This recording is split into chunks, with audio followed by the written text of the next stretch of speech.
We are all set, right? We got a roster and we have a date this Thursday, the second group of World Cup qualifiers for everyone in CONCACAF. We had the September window, which was 3 games. We have this October window, which is 3 games. We have 14 total. Do the math, 6 games. We're almost there. September, a learning period for Greg Berhalter and this team about how CONCACAF operates. And when all was said and done, they came out with 5 points, which I told you was the target. I'm going to give you another target for these next 3 games. I'll tell you that shortly. It's changed. This is a very favorable 3 games for the U.S.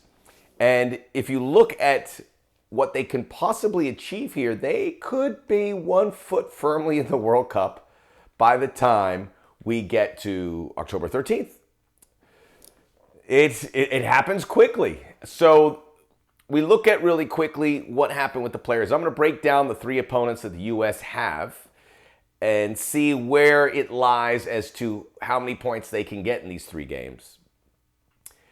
Real quickly this weekend, it was a positive situation for the U.S. men's national team players called in and not called in to the national team. Gianluca Busio, let's start with him. Scored a real important goal for Venezia. I'm not sure where he fits in playing-wise, and Luca Della Torre, who plays every game for Heracles in the Netherlands. I don't know where these 2 guys fit in. They're going to play something here, but Busio scoring that goal, if he doesn't have to defend too much, should be able to get in there. Joe Scally, who along with Jordan Pefok were the 2 big omissions, the ones that we argued about the most, certainly on social media. They both deserve to be on here based on form.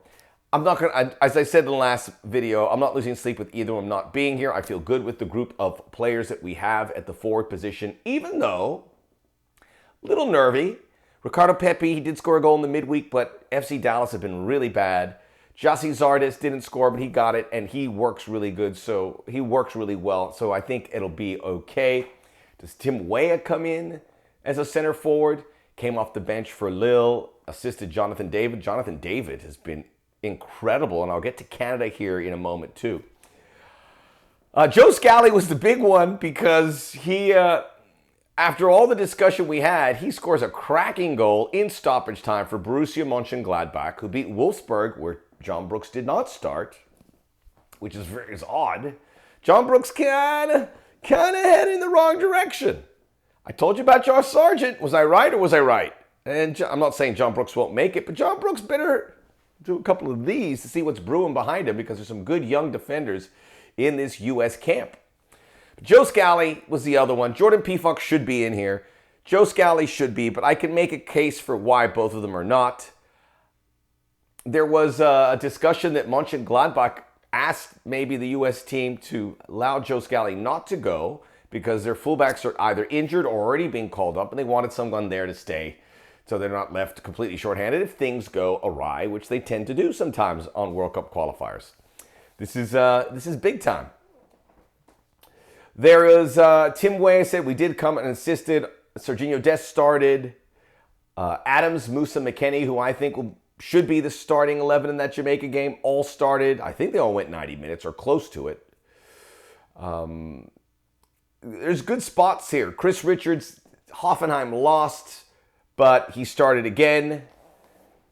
Positive stuff for the U.S. team heading into this. Obviously, the injuries to Pulisic. We'd have liked to see if maybe Pulisic got on that Chelsea bench. He did not. And no Gio Reyna, so we'll wait for them. I feel a lot better about what lies ahead if those 2 guys were here. As I've said so many times before, we cannot rely on Christian Pulisic. I hope we don't start saying that about Gio Reyna, who doesn't have the injury record at all. Sebastian Leget's fallen out of favor for the Galaxy. By the way, this is the Soccer OG.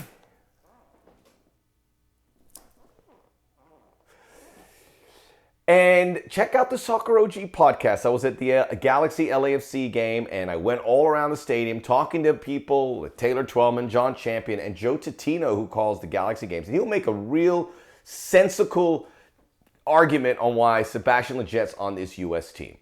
The guys that we have targeted as not U.S. men's national team level. Leggett, Zardes, who am I missing here? Tim Ream. Yeah, these old guys. Paul Arriola. shouldn't be on this team. All these guys have an expiration date, and that's a terrible way to put it, but it probably ends around the 22 World Cup. They are here to help get this team through. As you saw in September, the young kids kind of we saw it with all of them, Weston McKennie, with Gio Reyna, with all of them, they kind of got caught up into it. So you need this experienced player. So just the coaches puts everyone at ease. So that's why we have them in there.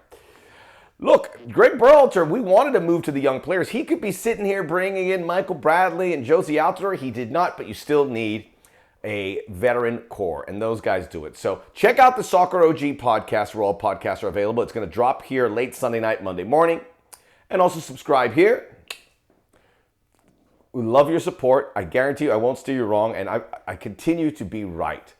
And I saw some people having some fun saying, what's the OG stand for? How dare you call yourself the OG? You know, some people, they got to do their homework and figure out where I lie in the big picture of soccer.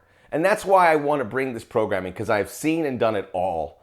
I was there when there was no soccer on TV, and I helped put it on there. And I've worked for every major network. I worked for many clubs. I've seen it all. I've worked in the United States. I've worked in the United Kingdom. And I bring all that know-how to you.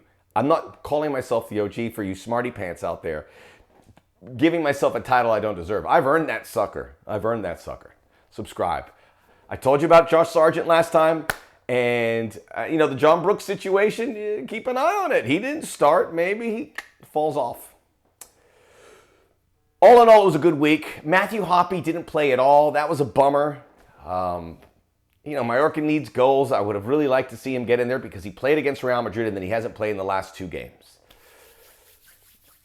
I would feel a lot more confident if some of these guys played and if we were fully loaded. But again, the U.S. men's national team is the deepest of any in CONCACAF. All the other CONCACAF teams, you pretty much know who's going to get called in. The U.S., we don't, because there's so many guys putting their hands up. That depth is going to make us very dangerous the further we go along. So very, very promising on that front. So we're going to get into these games here about what lies ahead for the U.S. Did I mention Busio scoring? Yeah, I did. So that's very, very promising for these guys coming in. So it is USA hosting Jamaica on the 7th. Then they travel to Panama. Then they have Costa Rica. This is where I see it. I am setting the number at 7 points, but I really think the U.S. can walk away with 9 points. And if they walk away with 9 points and they have 14 points, there will be a gap. I think there's a chance here for Mexico, Canada, and USA. The only other team that's in that top 4 is Panama, that's got 5 points. After that, Costa Rica, Honduras, El Salvador, Jamaica all have 2 points. So there's already a gap between the top 4 and the bottom 4. If you get 9 points, that gap is going to be 6 or 7 by the end of this. And that may be too much for these other countries to overcome that aren't playing very well. I said that they were going to get 5 points the last time. I made it thanks to that great result in the second half. I'm going to set 7, but I think the USA could get all 9 points. Missing a lot of featured guys here. Missing a lot of them. Let's start with Jamaica. Jamaica, of the 3 opponents that we're facing, has the highest ceiling. They did get a point at Costa Rica, which was really good for them. Shamar Nicholson's a guy, a real tall striker, who I think could be a handful. But you look at all their players that play mostly in England, some in the Premier League, some in the Championship. Obviously, they have Andre Blake, the goalkeeper, who's one of the best in CONCACAF. Daniel Johnson, Bobby Reed, Damian Lowe, Liam Moore, Ethan Pinnock, Jamal Lowe, Andre Gray, Michael Antonio. And some of these guys are still learning. Michael Antonio hasn't settled in yet. He didn't even start the last game.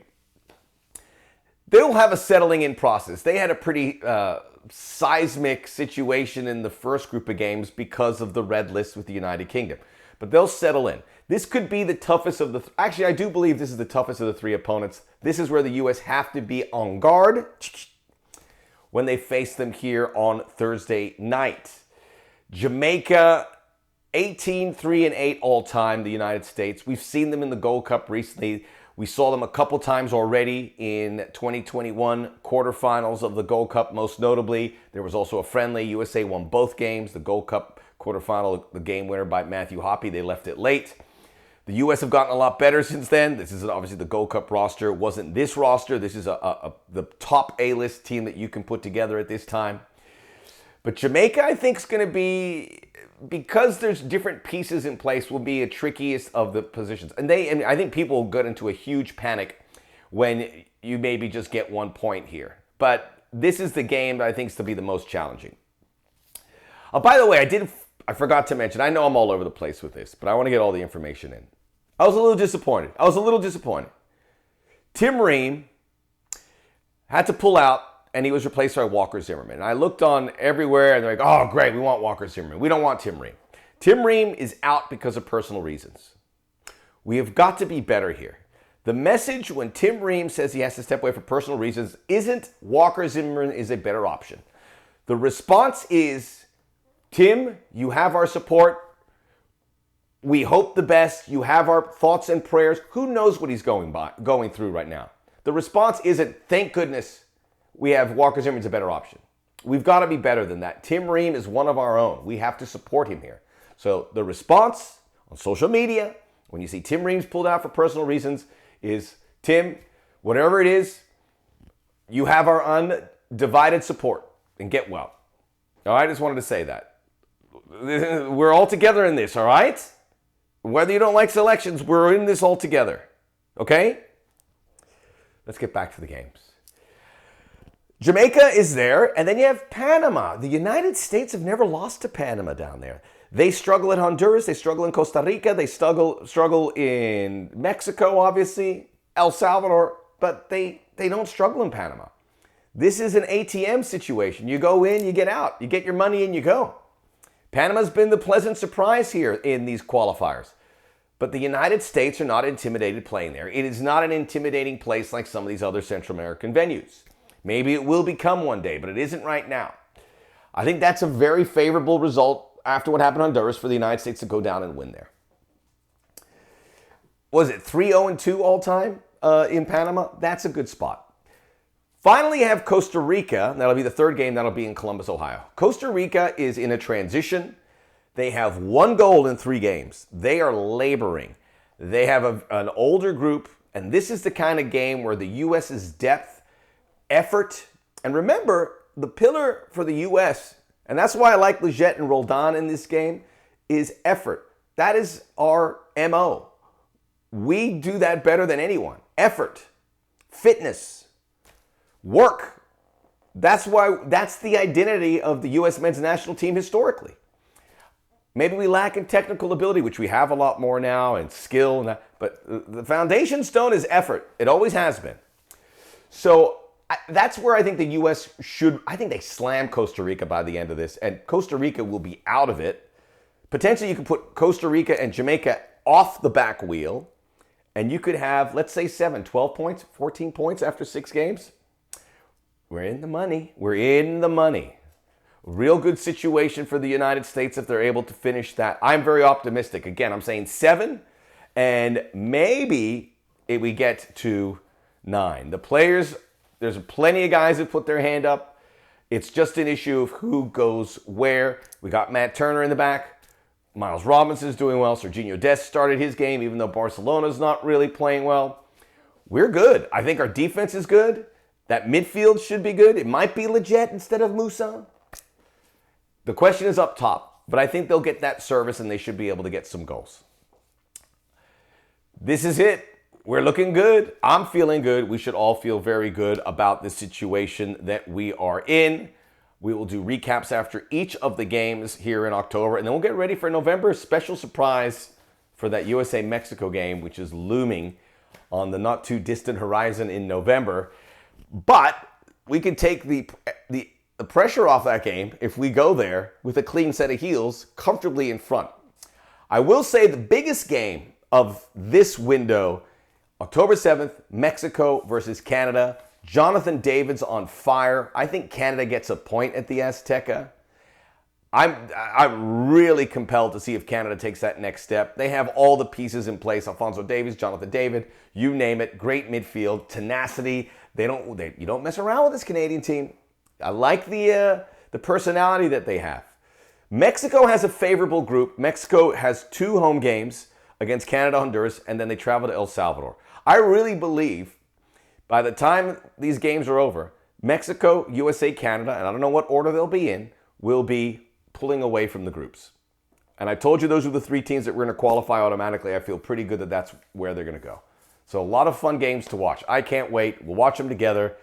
Subscribe to the Soccer OG. Check out the Soccer OG podcast. I will see you after the game Thursday night.